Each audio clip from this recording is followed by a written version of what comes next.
a couple of things that we want to keep in mind when we're doing these mobilizations for the shoulder with flexion and abduction is the humerus naturally rotates in certain positions and we don't want to fix it.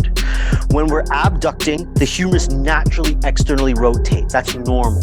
So in other words, I don't want to hold the humerus in neutral, bring it up here and then mobilize it. I want to let it fall into whatever natural external rotation that it's going to have. Okay? The same thing applies with a flexion. It's not an external rotation, it's an internal rotation. As you flex the shoulder, it starts to internally rotate. That's normal. So don't try to hold it in this neutral position while we're doing our mold. We're just not allowing the joint to do what it normally does to achieve its normal range of motion. Cool. And those might be things to look at as well. Those might be things to look at as well for a client that has abduction problems above their head or has flexion problems above their head.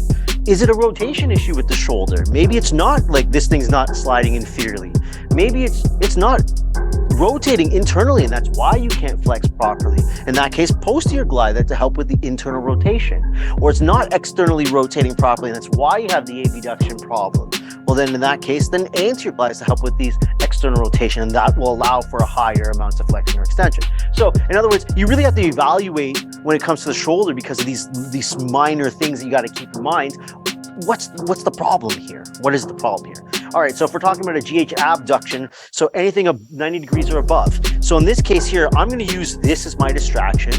And then right here on the superior aspect, all humerus, nothing over scapula, all humerus. And then here's my inferior gliding movement. So distract, inferior glide. If it's above the head, then my distraction and takes a little bit of different shape, right? Like the same way I distracted in this abducted position. There's my distraction and there's my inferior glide. You okay with that? Now I can also do this with movement. One of the reasons why I picked the stool is because I want this to happen. This is easy because I can start from here, distract with this hand, inferior glide, allowing the GH to rotate. See how I'm loose in my hands? I'm not grippy with my hands, and that allows the GH to rotate as it needs to while I do my mobilization with movement. And to create that move, I'm simply just rolling around in my chair. Cool? You okay with that? We can also do these for a flexion movement. So here's my, in this case I would stand, but I won't for the cameras. Here's my distraction movement, and there's my inferior glide. Or down to the feet. Distraction, and then down to her feet. Cool? Now I can also do that with movement. Distract, inferior glide, further flex.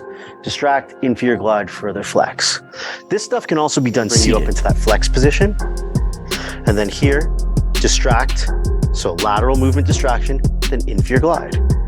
Or if it's going to be an abduction move up here, distract, and then inferior glide. And then I can also accompany with movement, right? If I wanted to, I can even do something like this, inferior glide, and further abduct. What you're going to do is you're passively going to abduct your right shoulder by moving your left hand. Cool. So right now, her left hand's doing all the work, and it's passively moving and creating some stretching. Nothing stopping me from being right over here and creating a little bit of inferior glide, or even underneath just to support. That way she doesn't feel like I'm taking away all of her abduction and working against her. And there's my move. So we have this passive range of motion happening that she's charging, and that way she can go to what feels good for her, where her limitations are. And all I'm doing is just guiding the movement here and then inferior gliding.